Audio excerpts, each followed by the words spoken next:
I am Tupac. Staring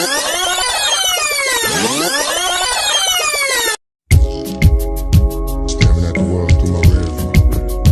Just looking back at the world from another level, you know what I mean? Staring.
Rap star Tupac Shakur died last night after a brief life in a rough business. He was 25. Rapper and actor Tupac Shakur, who died last Friday the 13th after being gunned down in a drive-by following the Mike Tyson-Bruce Seldon boxing match September 7th.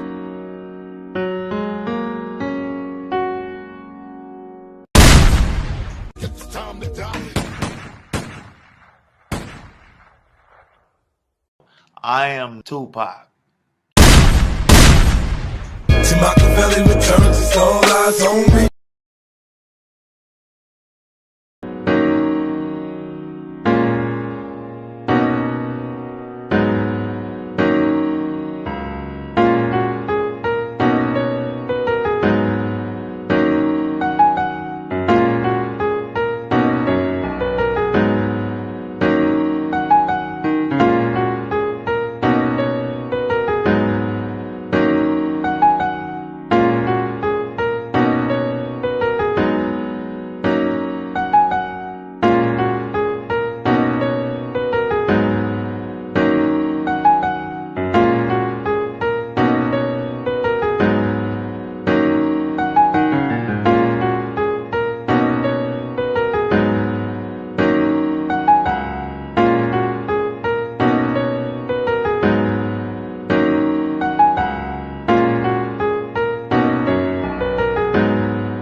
One thing you gotta realize, the whole world know I hate rats, I hate snitches. I ain't into telling. So people always wanna know, is Pac dead, is Pac alive? I'm the wrong motherfucker to ask. But I tell you this, if you try to find a person who cremated Tupac, after he supposed to cremated Tupac, he retired and vanished into the sun. To the sunset, into the darkness. His code name was Machiavelli, like mine is Simon. And if you know the story of Machiavelli, he faked his own death. But at the same time, you know, they wanted to put Pac back in prison. And Pac would fake his own death and disappear before he go back to prison. When Pac died, if he really did, you know. If he really died, what do you mean by that? I mean, when I left that hospital, me and Pac was laughing and joking. So I don't see how somebody can turn from doing well to doing bad. So you seriously think that he might still be alive? I'm going to tell you this, Pac, you never know. I'm going to tell you this, Pac, you never know. Oh, there you go. This happened, that happened, right? Right. If you think about it, right? Right. Why you think nobody been arrested if they said they didn't want to kill Tupac? Because they're snitching to the police, so they ain't gonna get arrested. Not just to snitch and be smart, son. Because Tupac not ain't dead. as smart as you should be. Tupac not dead. He was dead. They'd be arresting those dudes for murder. You dead. He was dead. They'd be arresting those dudes for murder. You know he's somewhere smoking a Cuban cigar on the island somewhere. You know what I mean? I just got sent like a bunch of Tupac acapellas and went crazy with them. It's like whatever I could salvage out of anything, I just did. You know, just banged out a bunch of tracks. So I did a joint called The Realest Killers. It was me and Tupac. I took a Tupac vocals. Actually, producer Red Spider had produced the track around the vocals because we had the instrumental. The production that was on the track, you know, is a little dated because Pac had recorded it, you know, so long ago that we redid the production. And it was like, it was exciting. Like, I enjoy that record more than I enjoy some of my solo records because I got a chance to work with them. Who killed Tupac and Biggie? You know, I think both of these dudes were assassinated in some kind of way. More Biggie than Tupac. I think Tupac might have got killed by a dude that they you know, had an incident with earlier that day. But Biggie's seems a little JFK. Governmental to me. How are you feeling and how are you doing physically? I feel like this. I feel that the last word is always God. But Pac saved my life. The reason why I say Pac saved my life, I got shot in the head, got grazed some other places, but I still got the bullet in my head. It's still there. But for as trying to get him to the hospital, didn't make me realize that I was shot. Because usually when you get shot in the head, the first thing the person do is panic. You know, bam, I'm shot in the head, I'm about to die. You know. And once you do that, you can't drive nowhere. My whole thing was, Pac, he was shot. I'm like, you shot? I'm finna get you to the hospital. I'm driving, telling him I'm finna get to the hospital, kick back. Pac looked at me and said, you know what? You need the doctor more than me. You the one shot in your head. And we laughed the whole time going to find out went to the hospital. That's the conversation we had. It wasn't, Pac was a man the whole time. It wasn't that he was like, oh, I'm shot. He cracking jokes. He like, yeah, they shot me. He said, but you shot in your head. Look at your head bleed. Look how much it's bleed. That was Pac. I'm like, man, shut up, I'm gonna get you to the doctor. So he was conscious on the way to the hospital? He was conscious on the way to the hospital. He was conscious in the ambulance. He was conscious after they did the surgery. What was the last thing that he said to you? They love me. We was in, we was going in, we was on the thing. It was getting there. I like, Pac, we the last one left. When we talking, this is how we talking. He said, homie, I'm straight. I love you, homie. I'm gonna be straight. I love you too. Woo, woo. That's what it was. Well, Ben, you know what I mean? And even Tupac at one point, you know, had said some things about you. Is that part of the game, man? Or I mean, what?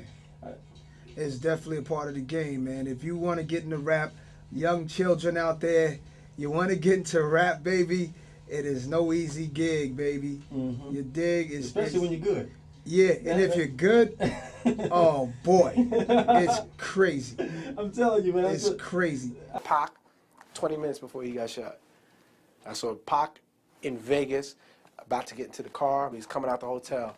And we walked off, and we got in the cab, and they got in the Bentleys and all that other stuff. And, you know, we went on to another party, and 20 minutes later, we heard Pac got shot. I was at Warren G's house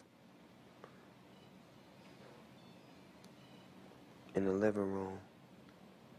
I think we was playing a video game, and we kept getting a whole bunch of calls and pages. Somebody told us to turn on the news, and we turned the news on, and we seen the little shit. I remember calling a Fanny and saying, Faye, do I need to get on a plane right now? She said, Jada, he's gonna be okay. You get here when you can.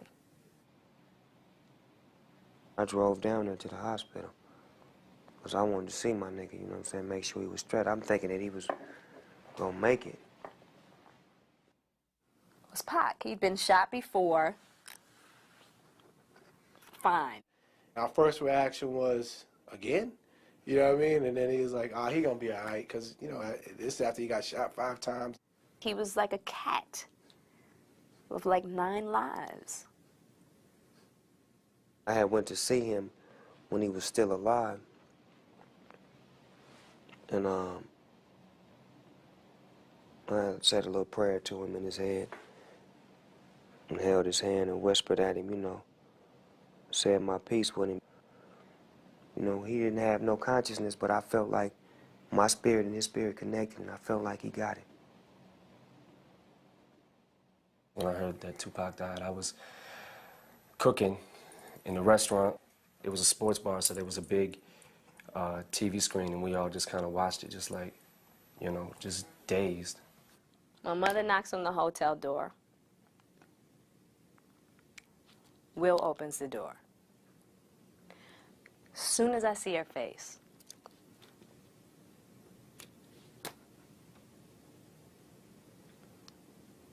I knew he was gone. I cried like my mother cried when Marvin Gaye died. A lot of people that worked at the job that I worked at didn't understand Tupac or didn't understand the music, so we're looking at us like, what's wrong? What's the big deal? Get over it. And it's like, nah, this is a really fucked up day. For the longest, I think anybody who had something to do with hip-hop and loved the music there was a sense of mourning for a long time. We met at Baltimore School of the Arts. It was the first day, and he came over to me and introduced himself. And in high school, Pac was a little funny looking. Definitely from looking at him, wasn't necessarily like the type of cat that I would even like deal with, you know. But as soon as he approached me, he was like a magnet. It was like once you paid attention to him, he kind of sucked you in.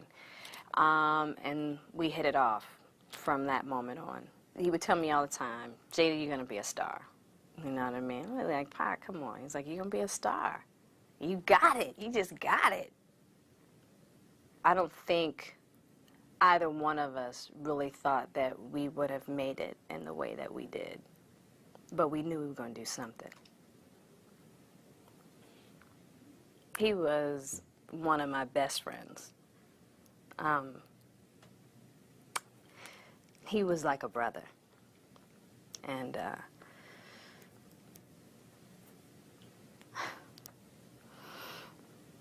sorry. He was I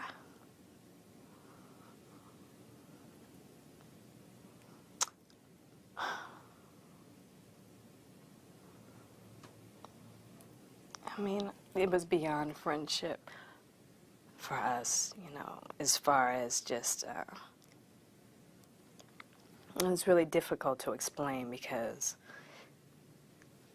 the type of relationship we had, you only get that once in a lifetime, so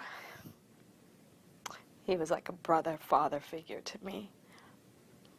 Very protective, and we took really good care of each other.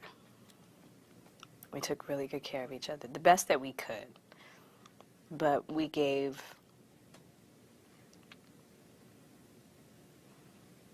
each other a lot.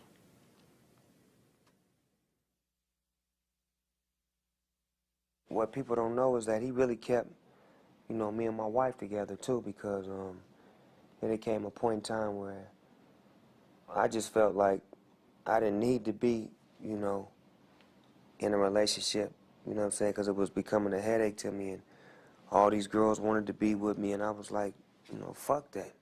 I can have any bitch I want. And I mean, we was flying back from Belize, and a gang of the homies, you know what I'm saying, from Death Row was like, yeah, man, fuck that bitch. My baby mama ain't shit. They was telling me about how their relationships is, and then Pac just was like, man, fuck that. That's your son's mother. You love her. She the only one that gonna love you. Just the shit he was saying was, it was like real, you know.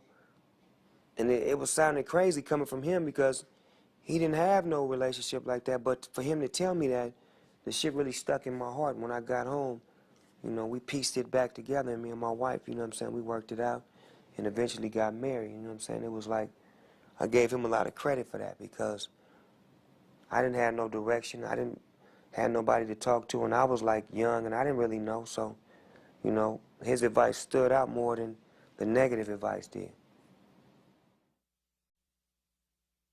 He'd been everywhere. He lived in New York, Oakland, here, there. He had so many stories. He had so many, you know what I mean? Everybody else was from one hood. We could tell you about how it is in our hood. He could tell you about how it was in different hoods all over. He could tell you about how it was in the Black Panthers. He could tell you, you know what I mean? So anybody who didn't listen to Pac and just shrugged off what he was saying is just, this nigga just out here talking or whatever. It was missing a jewel, was missing something that they could have took with for the rest of their life, and I'm glad that I was. He was so much of an influence, you know, he with me forever. You know what I mean? For life.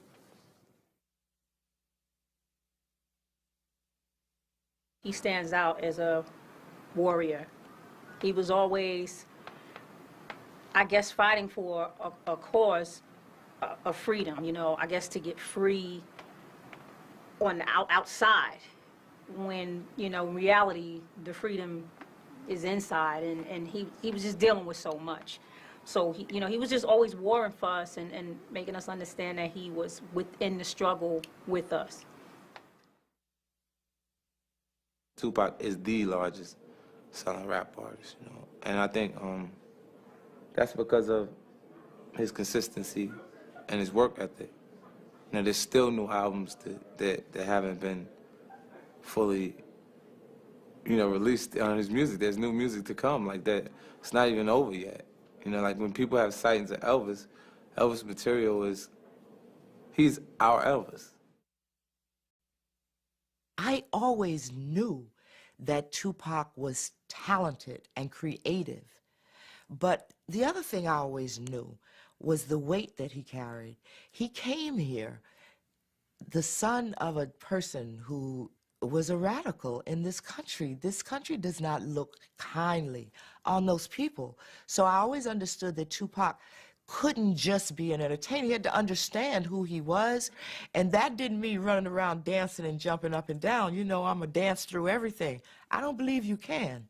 So I always knew that Tupac was special. That is not to say that I ever had a clue that Tupac would be the person that he was, produce the material that he produced, and have the perseverance that he had and the passion that he had. I didn't know that any more than anybody else did. But I did know that my son was special, and I taught my children that they were special. When we were children, Tupac was a butthead, and he was a typical older brother. He would tie my dolls by the neck and hang them and use them as piñatas. When it was his night to wash the dishes, if mommy wasn't there, he would beat me up if I didn't do it, or lock me in a closet. You know, I was afraid of the dark. That was the average family life that we had. When we just had a family meeting and Mom told us about something, a bill couldn't get paid or a struggle we was about to face, it was clear with the two of us that all I had to do was be a little girl and he would take care of it. Our conversations then turned into, don't worry, Seth, I'm going to make sure things are okay. He was completely nurturing and actually maternal. So he was our provider. I mean, if you think about it, even to when he died, he was 25, no kids, no wife, no anything, and he actually took care of his entire family. And that was him. Tupac was a complete man. And looking at that movie, we realized once again how much we missed him in our life. We missed his laughter. We missed his criticism. We missed his energy all day. We miss his anger because his anger helped motivate us. His anger was because he saw more greatness in us than we saw in ourselves. And he thought we were a little too slow on the get up. So we missed that. I missed that. I guess he had to die so that we could sit and talk about him because he liked that. So he loved the fact that somebody's talking about him all the time, that his music is heard, that he still causes controversy, that people still wonder whether he's dead or alive, that people still argue about him, that some people like him, some people don't, some people imitating him, that there's the controversy. He loved that. He's not somewhere quiet. He's probably somewhere cracking up because he was a jester.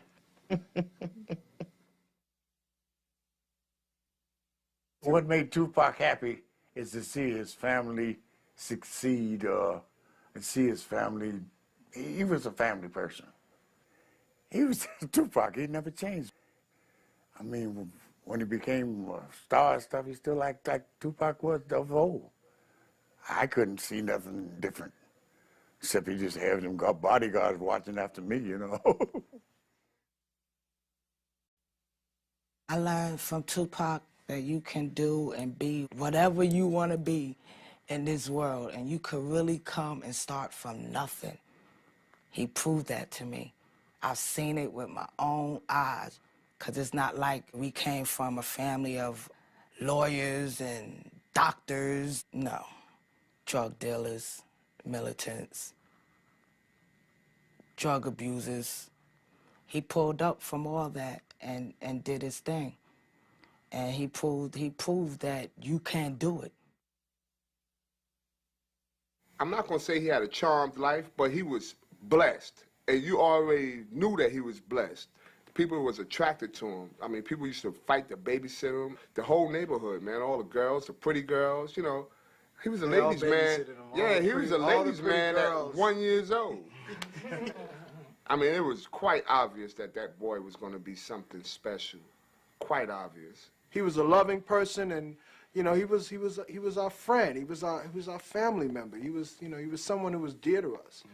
And you know, the loss, you know, of him was just very devastating, and you know, very real. A lot of little things that he did inspires my life today to make me who I am, and I love him. And I'm grateful to God and to his mom and daddy and to my mother and to all my family for cultivating a person like Tupac in my life. Pac had a crazy impact on my life.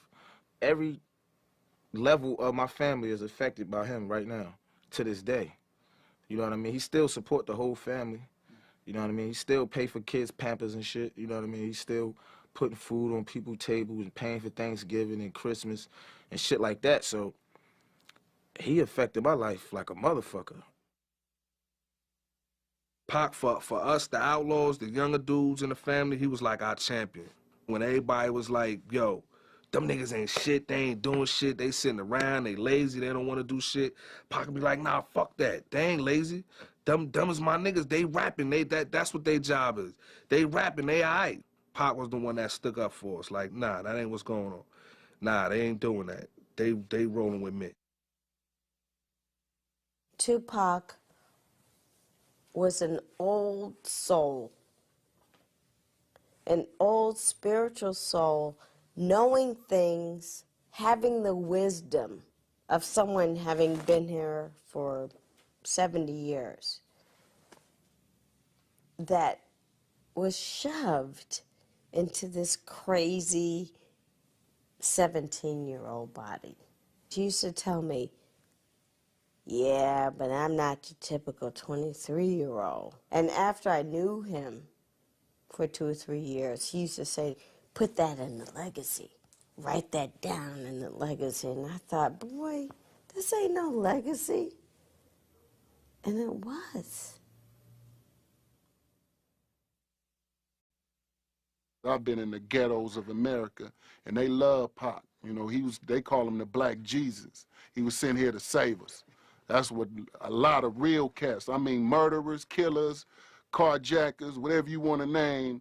When I go to a ghetto, my pass is unlimited. You know, I hit any ghetto in America, and they know I'm not a police. They know I'm not no hook. They know I'm real. They know I mess with Pac, and they love Pac. So they open me with open arms. So that's what I really love, that he created something that he never got to see. My sister was graduating from elementary in 1994, and Tupac was paying for her dress and all of her accessories, and he said, okay, so the next thing we need to do is get ready for prom. And she said, no, my prom wouldn't be coming up too soon, Shauna's would. So he said, okay, we'll plan for her prom. We would talk about it and joke here and there saying, okay, it's coming, it's approaching, prom time is almost here, are we still going? He's like, yeah, we're still going. I told you we're going. So I went ahead, I had my dress made. Prom came around June 7th, 1996. Limo picked me up, and he told me, he's like, you look beautiful. I've never seen you dress up like this. When we were walking in, all the kids are like, we danced one song, and then we left. I think the world's lost a good person, and a lot of people didn't see the real him. So because I said, I'm cool with Puffy and Biggie doing the interview with you. Tupac took it as if I wasn't down with him no more, as if I was side busted, as if I was scared. Death Row looked at me as like a traitor. The next day, actually I had to fly back home from New York. And normally on a private plane, it'd be Pac, his security, me, my security, Suge, and a couple of his homies. This time I go to the airport, my security walking with me. Suge like, hold up, they can't roll. They gotta catch a regular flight. So now I'm like, that's not a good sign. Okay. First of all, Pac ain't said to me though, from that moment on. But everybody else has security. Yeah. I seen it happen. I know how to get down. I was so, just gonna say, I that's know. what my mind was I wondering. know how he get down. Yeah. I'm not a stranger to danger. I know what it is. So now I get on the plane. We met at Baltimore School of the Arts. It was the first day, and he came over to me and introduced himself. And in high school, Pac was a little funny looking. Definitely, from looking at him, wasn't necessarily like the type of cat that I would even like deal with, you know. But as soon as he approached me, he was like a magnet. It was like once you paid attention to him, he kind of sucked you in. And we hit it off from that moment on. He would tell me all the time, Jada, you're gonna be a star. You know what I mean? I'm like, Pac, come on. He's like, you're gonna be a star. You got it. You just got it. I don't think either one of us really thought that we would have made it in the way that we did. But we knew we were going to do something. He was one of my best friends. He was like a brother. And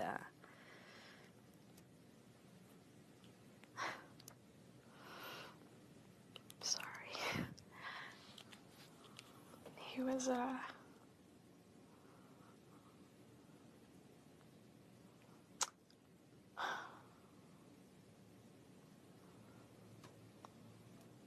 I mean, it was beyond friendship for us, you know, as far as just, it was really difficult to explain because the type of relationship we had, you only get that once in a lifetime, so he was like a brother, father figure to me.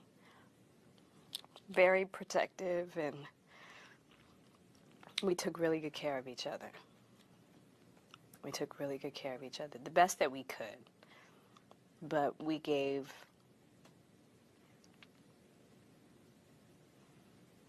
each other a lot. I remember calling Afeni and saying, Faye, do I need to get on a plane right now? She said, Jada, he's gonna be okay. You get here when you can. It was Pac. He'd been shot before. Fine. He was like a cat with like 9 lives. My mother knocks on the hotel door. Will opens the door. Soon as I see her face,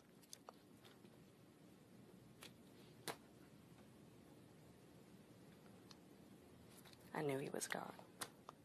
I want to say about me making that statement was, it wasn't to have people not go see it. It was just, I wanted people to know what you're seeing in regards to my relationship with Tupac is not true. And that was important to me because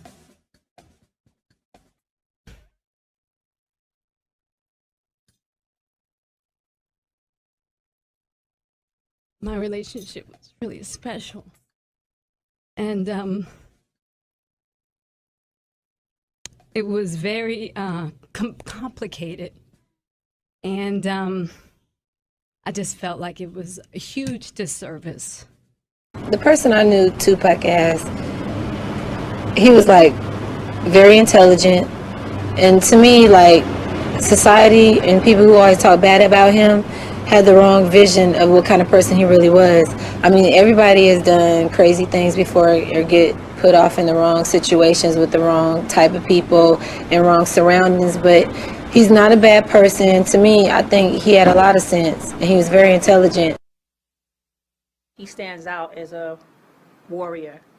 He was always, I guess, fighting for a cause of freedom, you know, I guess to get free on the outside, when, you know, in reality, the freedom is inside, and he was just dealing with so much. So, he, you know, he was just always warring for us and making us understand that he was within the struggle with us. Now we're going to go into a video from the late, great Tupac featuring JoJo and Casey. This song is incredible. I bumped it when it first came out, and I still bump it to this day.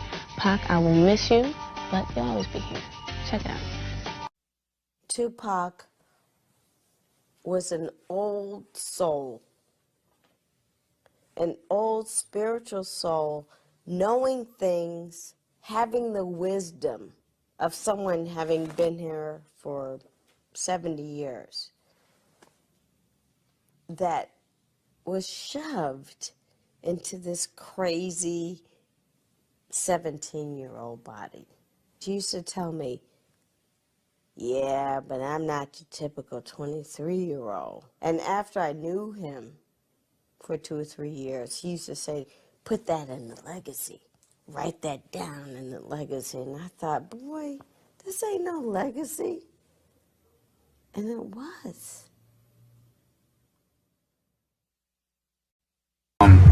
Heard that Tupac was shot, and then like later on down the line they said he had passed away.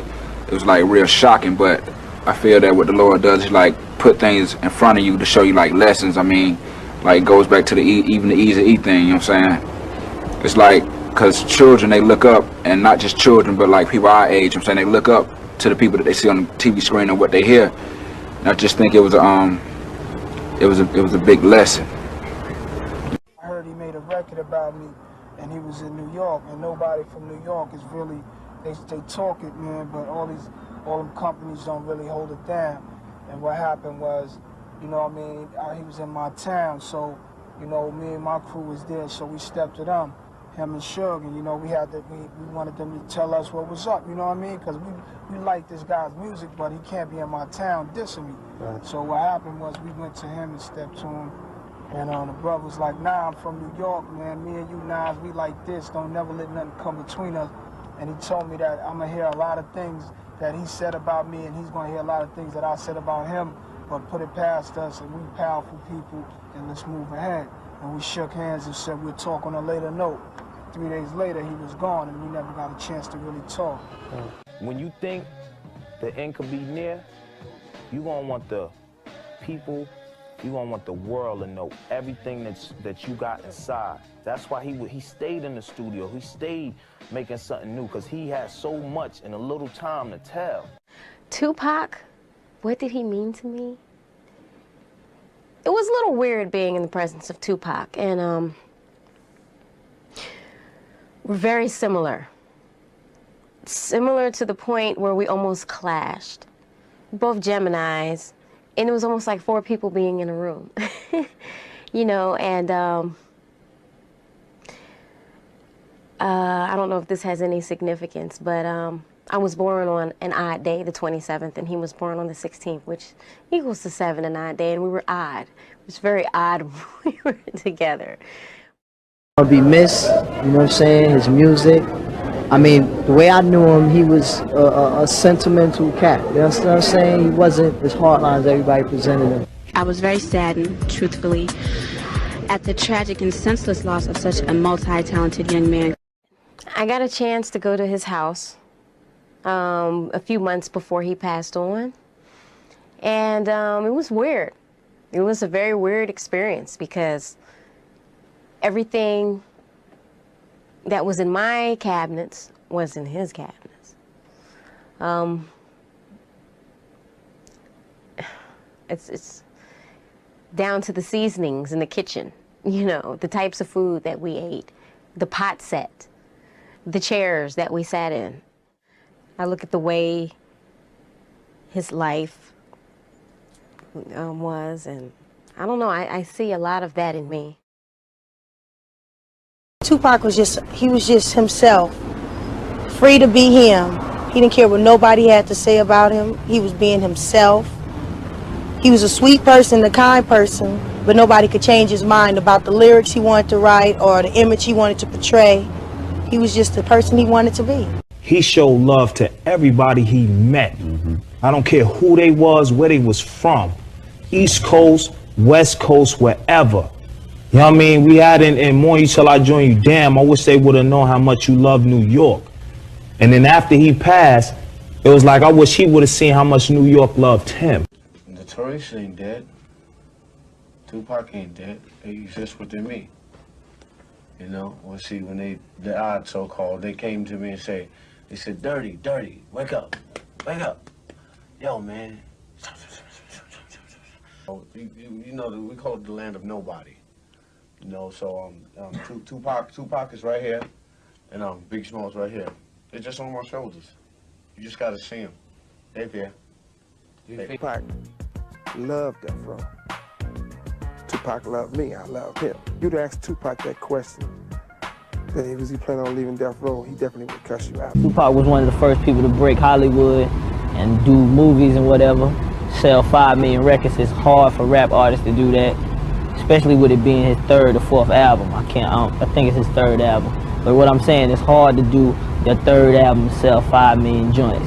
If you in this rap game, you know what I'm talking about, you understand what I'm saying? And it's hard to get into movies and be a good actor at this, you know what I'm saying? I just think overall we lost one of the best artists in this little rap game it is. He been everywhere. He lived in New York, Oakland, here, there. He had so many stories. He had so many, you know what I mean? Everybody else was from one hood. We could tell you about how it is in our hood. He could tell you about how it was in different hoods all over. He could tell you about how it was in the Black Panthers. He could tell you, you know what I mean? So anybody who didn't listen to Pac and just shrugged off what he was saying is just this nigga just out here talking or whatever. It was missing a jewel, was missing something that they could have took with for the rest of their life, and I'm glad that I was. He was so much of an influence, you know, he with me forever. You know what I mean? For life. So the car pulled up and shot Tupac. Car pulled right here and shot Tupac at this light. Car went that way. I was living right here in 1996 when Tupac got killed. Right here. I ain't never told nobody.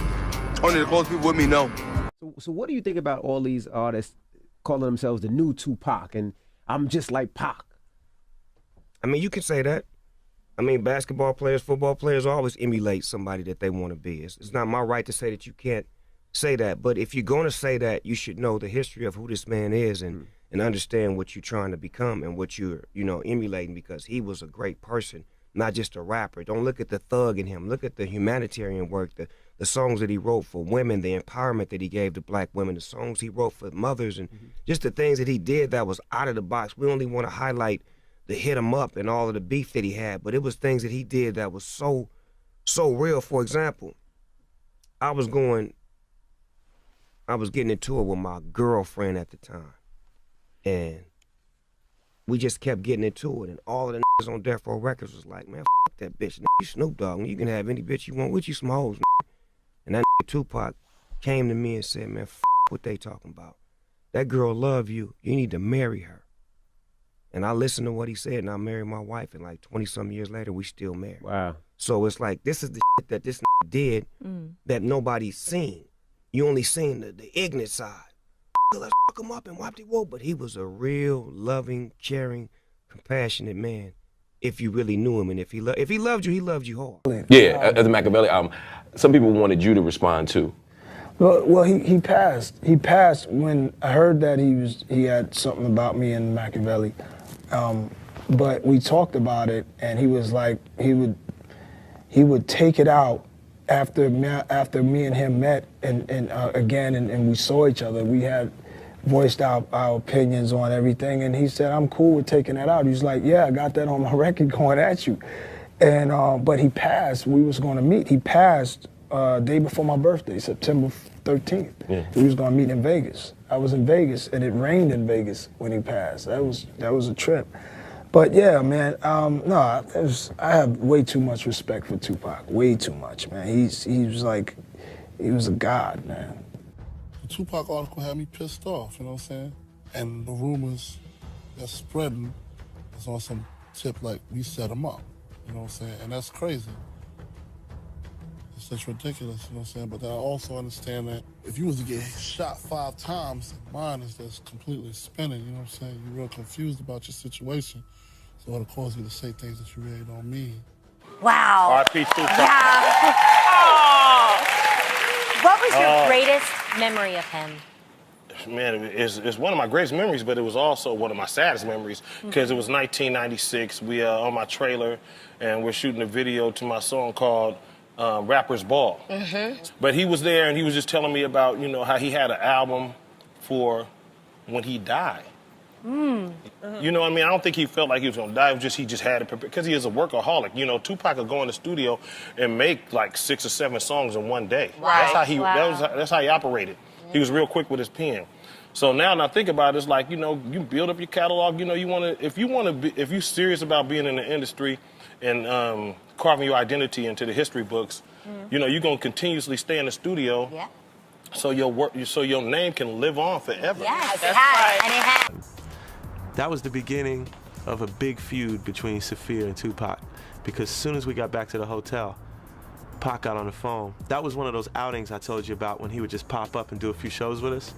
As soon as he got to the phone, he called up Ray. First thing he did was went upstairs to our bodyguards, DJ Fuse, and all the people who had guns, like, Fuse, I need your gun, let me borrow your gun. Yo, we need your gun, we going back, and we gonna show them niggas that they can't raise us up like that. You know? What do you mean, who got the juice? I'm gonna show them who got the juice. So our bodyguard was like, all right, who else need one? Where they at? We're like, they're at a club 30 minutes away. And then Zazie looked at me and said, Greg, I told you not to wake me up with this bullshit, okay? There's no threat right now at the hotel. Took the guns back and went to sleep. Pac embraced Digital Underground at first, vocally, publicly, on his songs. Some of that you can expect because we were like the top group in Oakland at the time. You had Hammer and En Vogue. Too Short didn't really happen yet. He was starting to. He didn't happen globally yet. You know, Humpty Dance threw us out into a world of around the world immediately. So being that we were so large, you could only expect people to play into it a little bit. This is my opportunity. This is my door. It was beyond that with Tupac. His loyalty went deeper than that. We were like family to him. You know, we got him his first apartment. He had no credit. He couldn't drive. He had no driver's license. So we used to have to work the applications, and we would all pitch in and borrow a credit card and co-sign, and we did all the shit we had to do. We tried to teach him how to run his bank account and how to take care of his place. I could tell you stories, man, about how I'd come over to Pac's house. My best friend, Smooth, he used to sing all the falsetto shit on Digital Underground. Like, sex packets, all around the world, same song. That was Smoothie Schmoove. He managed an apartment building before we got the group going, and we rented Pac the G apartment in the back. And I come over there, and Pac would be gone out in the street with Richie Rich or somebody, you know. Like I said, he was like 6 years younger than me. When I met Pac, I was like 26, he was like 18 or 19. And he's like 7 years younger than me, so my thug side of me was out of me. Everybody wanna believe he's dead, but he got braids now. He living in Cuba. In Cuba. Yeah, in Cuba! That's on my song music. I seen Pac. He out there. He's somewhere. Tupac lives. We just can't tell y'all where. Because the feds is watching. 20 seconds.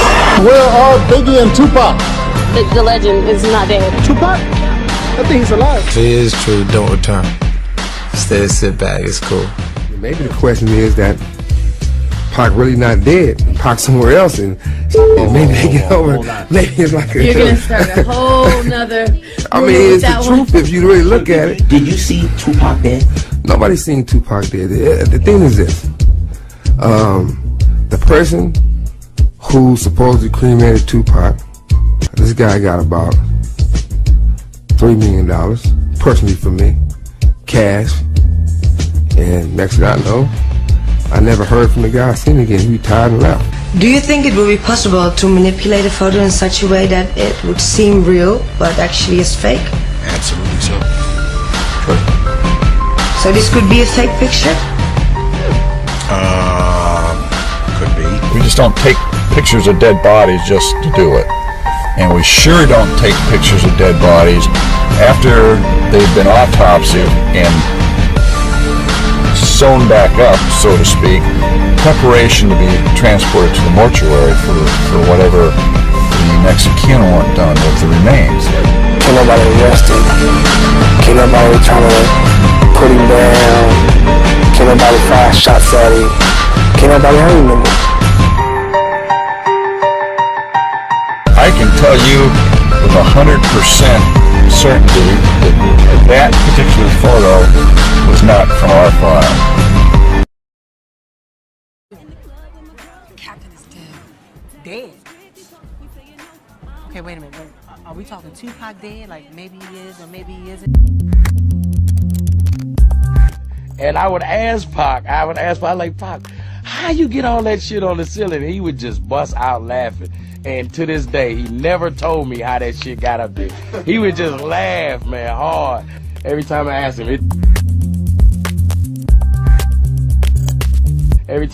it tickled him. So that's one for the road.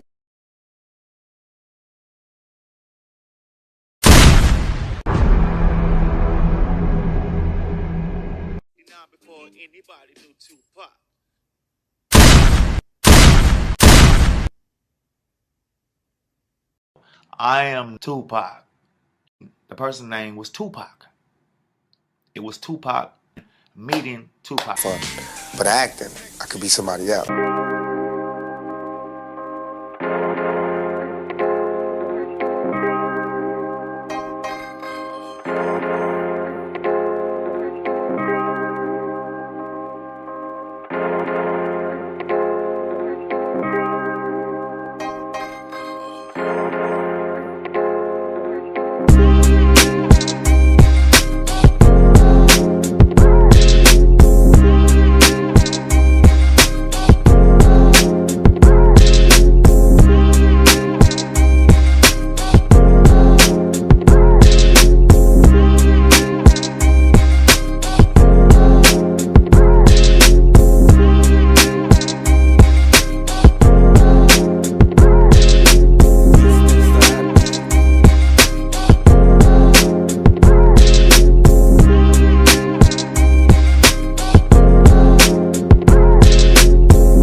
tattoo removals on me?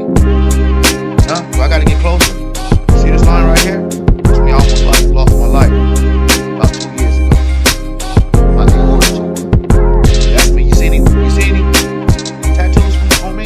You know why I don't have no tattoos? Because I'm from South Central LA. You know what tattoos mean? Tattoos, I grew up at a time when tattoos mean bang. I don't have no tattoos on me. I ain't never had no tattoos.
knows best and stuff, you know. Yeah. Do build and destroy and bang on motherfuckers even trying to bring the ruckus.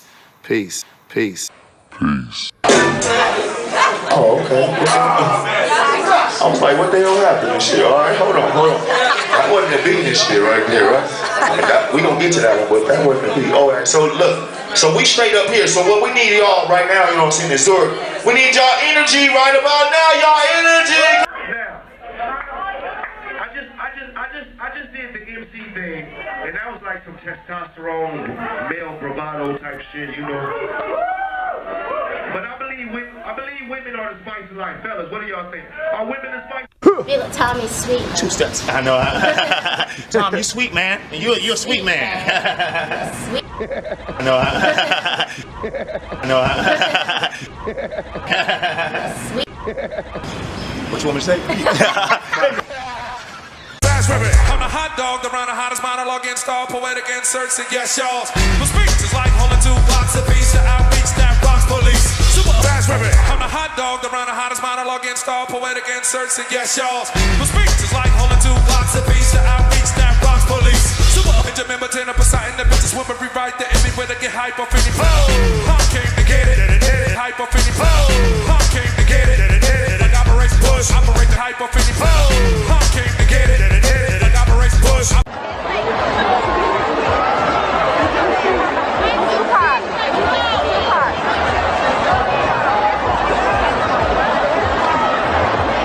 How you doing?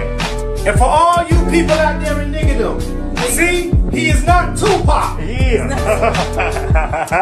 Definitely. Let's put it together. He is not Tupac. Yeah.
Retro.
this world is such a, and when I say this world, I mean it. I don't mean in an ideal sense. I mean in every day, every little thing you do. It's such a gimme, gimme, gimme. Everybody back off. You know, everybody's like, you taught that from school, everywhere. Big business. You want to be successful? You want to be like Trump? Gimme, gimme, gimme. Push, push, push, push. Step, step, step. Crush, crush.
What are you actually saying? So when I realized, you did 12 years a slave, and then just before then, I seen Puff Daddy talking about I was so inspired to see 12 years a slave, you did that, and the other, and I'm like,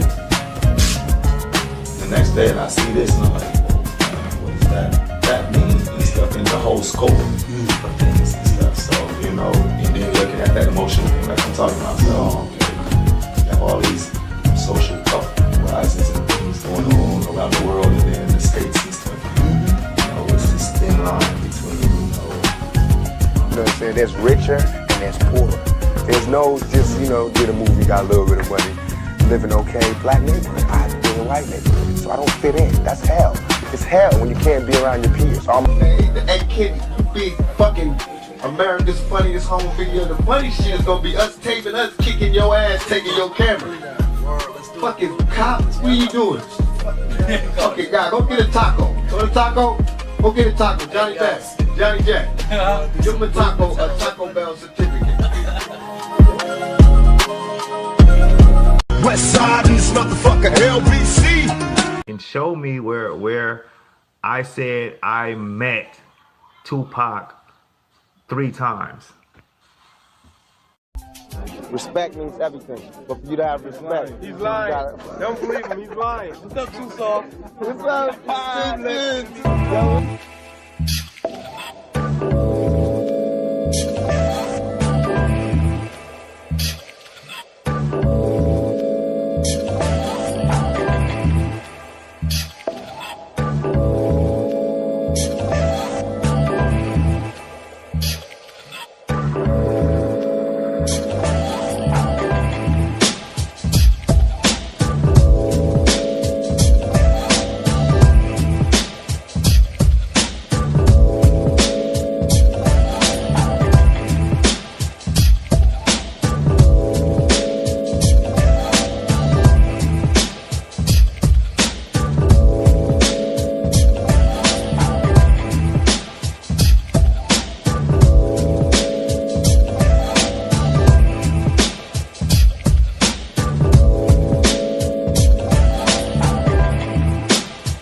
said Tupac is coming back this year and stuff. Well, I've been back, you know, as far as they saying Tupac coming back this year. I've been fucking here. You just recognizing the shit and stuff, you know. So yeah, I don't know, just want to throw it out. But yeah, I don't know. You know, people gotta do what they need to do and stuff. You know what I'm saying? I am Tupac. Expect me, nigga. So I'm coming.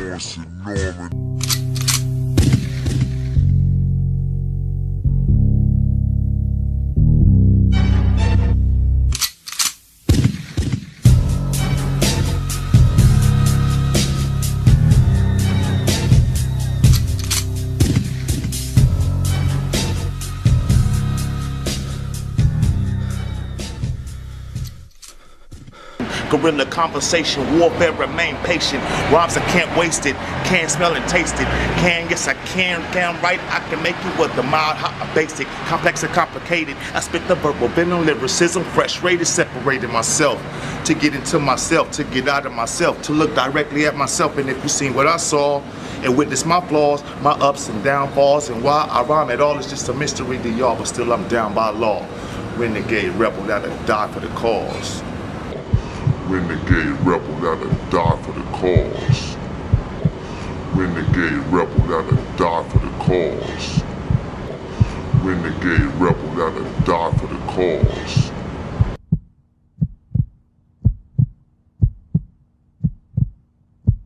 So today's video is going to be about Tupac because he is playing the role of Akil the MC. Tupac never died. You know, he simply faked his death and now he is playing the role of Akil the MC. And it's so obvious. I mean, I call him Pac-Kill. And shout out to Fearless TV and Cam B because they are the ones who made videos about this for a long time. And finally the word is getting out. I found out about this because of them. So go check out their videos. They have a lot of them. So 1 month ago on November 4th, Jordan Thriller did this article saying, "Is Tupac alive as Akil? Conspiracy theory that Akil the MC is Tupac is going viral." Is Tupac alive as Akil? A conspiracy theory that Akil the MC is Tupac is going viral. Akil the MC is a member of the hip-hop group Jurassic 5 that came to prominence after Tupac's death. Akil the MC is also from California just like Tupac. There is also the fact that Akil the MC looks like Tupac. I mean, it's undeniable. This one is so obvious that it's him. However, these aren't the only reasons people think Akil the MC is Tupac. It actually goes much deeper. Akil the MC has the same voice, mannerisms, eyes, and teeth patterns as Tupac. Akil also hints to him being Tupac in his music all the time. If you watch an old Tupac interview, then watch an Akil interview right after, they literally have identical voices. The theory that Tupac faked his death has been around since the day the news broke that he died. Since then, many conspiracy theories have arisen about where Tupac would be if in fact he was alive. All this time, Tupac may have reinvented himself as Akil the MC so he can hide in plain sight and live a normal life. It's crazy that this website posted this because now it's going to get so much more attention because this is like a big hip-hop website. So it's so obvious that this is Tupac. He's even doing the one eye symbolism. And it's funny because he made this music video called All Lies on Me. Tupac's record label never claimed this video. So that to me tells me that this is Tupac because anybody else who remixes Tupac's music, you know, they're going to copyright you. So Tupac basically remixed his own song. Now I'm going to show you guys the best videos that people have made about this. So in this interview, Akil the MC basically exposed himself. You know, last but not least, document. You know, someone told me that if you don't document yourself, then, you know, or what you do, then you just become a lost tribe and stuff, you know. So people will have been like, oh, did they exist or did they not exist? And, you know, you'll tell all these people, I was on tour and, you know, document what you're doing and stuff because it'll just be doing it in the moment, but then it'll be gone and stuff. I can tell you just from personal experience and stuff, I wish I would have been documenting a lot of stuff that Jurassic 5 did in the past and stuff, you know. So now, as much as I can, so I take pictures and, you know, do a little video as much as I can and stuff. It's pretty, you know, hard, but if you can, think about it and stuff, because in the future you'll want people to know that you really existed and stuff. So. He said in the future you would want people to know that you really existed. So he's basically saying that he didn't exist back then because this is a new character that he created. So he basically got surgery on his nose and he grew a beard and dreads. It's a bad disguise. You could tell this is Tupac. They have the exact same voice. A lot of stuff that Jurassic 5 did in the past and stuff, you know. So now, as much as I can, so I take pictures and, you know, do a little video as much as I can and stuff. It's pretty, you know, hard. But if you can, think about it and stuff, because in the future, you'll want people to know that you really existed and stuff. So. But it need to be real, and it need to be before we all die, and then you say, oh, I made a mistake. We should have gave them some money. We really should have helped these folks. It's going to be too late, you know what I'm saying? And then that's when you got to pay your own karma, and that's when God make you punish, when God punishes you, because I feel like, you know, it's too much money here. This is Tupac 100% because they have the exact same teeth, the same eyes, and everything. They are lying about Tupac's height because if you look at this picture right here, this is Eazy-E, right? And Eazy-E is listed as 5'3". So if Eazy-E is 5'3" and Tupac is the same height as Eazy-E, then that means Tupac is like 5'3", 5'4", which is the exact same height as Akil the MC. This is an interview with Michelet, and she met Tupac, and she explains how Tupac was very short. You actually sang on some Tupac songs. Yeah, you can run the streets with your thumb. Right. Were you cool with Tupac? You guys were friendly? Absolutely. What do you think was your best Tupac story, you know, being around all day? Well, because every time we would see each other, we had this kind of ongoing joke where he was like 5'4". He was almost my height. So I would always say he was standing up, and I would just go, stand up when a lady walk in the room. And he would always go, lower your voice when you talk to a man. So it was funny every time we did it. It was just, he was really cool. I just loved being in his presence, his energy, because he always said something educational to you, just inspirational. He really was a very unique human being. Any stories of Tupac wilding out or anything else like that? Pac always did. Pac was, you know, he had short man syndrome. You know, let's be brutally honest. I mean, there was times when he was ready to, you know, go because he, you know, I mean, you know. Yeah, I didn't realize he was 5'4". Yeah, he was just, that's why that was my favorite joke with him. But just as cute as pie, though, but he, yeah, of course he was I just looked it up. They're saying he's 5'9". I assure you that Pac is not 5'9". Okay. Is that Wikipedia? Wikipedia saying 5'9". I mean, I guess we'll never know. I'm telling you, he would be right here with me. Like, stand up with a woman. That's where I got it from. So somebody who met Tupac said that she assures you that he is not 5'9". So yeah, guys, that's pretty much it for the video. Thank you guys for watching. Drop a like, comment, share, subscribe, turn on notifications, and be sure to make a video about this because I feel like this one will wake up a lot of people. If everybody realized that Tupac was alive this entire time, you know, that would wake them up to all the other characters. And this picture right here is just 100% proof. Shout out to Fearless TV for this picture right here.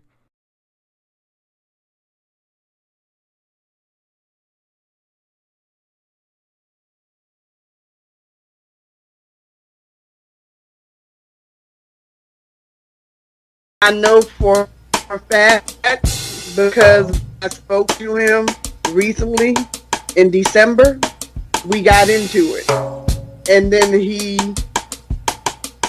requested me on Twitter and Facebook to hush me up, basically.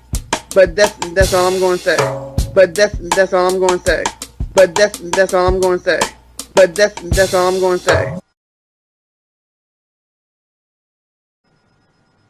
And then he made those videos by debunking, by saying he's not, but then I told him to lie. But see, I always knew. I know my family. I know my family. I know my family. So you're saying you're betting your Tupac's cousin, whatever. Do you have any picture with your family and or Tupac? That I do not know. I had to go to the bank, to the safe deposit box to see. I do know a lot of stuff, but I'm really can't say. Can you prove it at some way or what? If I can get to my dad's safe deposit box, then yes. If I cannot, because nothing wasn't given to me because other family members have. There's nothing else that I can do. So don't you have any picture with Tupac? I have to go through my family's albums. I don't have those things. So if you can find it, can you send it to my friends' Facebook? I sure can. I sure can. So Akil has said himself he was Tupac. He did, but not to the public. I mean, I know my family.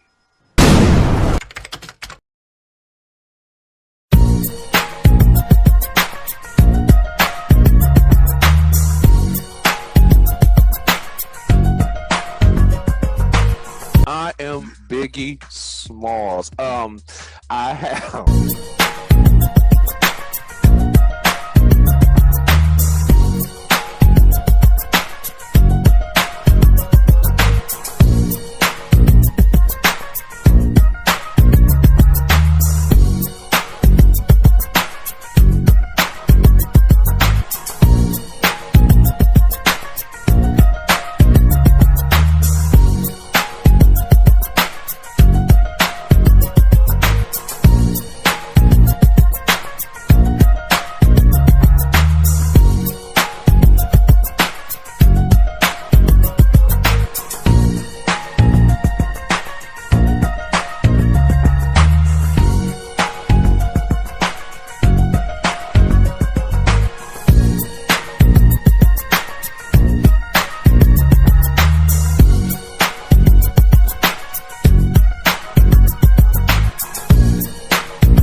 The person's name was Tupac.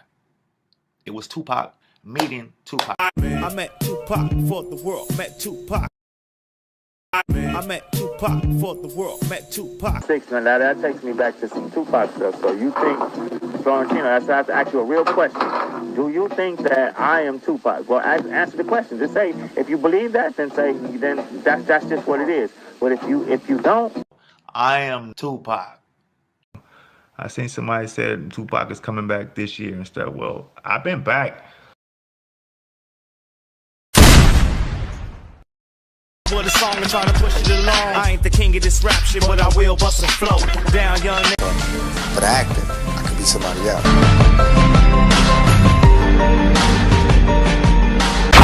I told you, and now I'm on. You thought it was over, you thought I was gone. I'm going in, you don't have to let me back from the dead like a Machiavelli. I learned how to tell a nigga fuck you then. Machiavelli. All I do is fucking win. I told you, and now I'm on. You thought it was over, you thought I was gone. Machiavelli. All I do is fucking win. I told you, I am Tupac.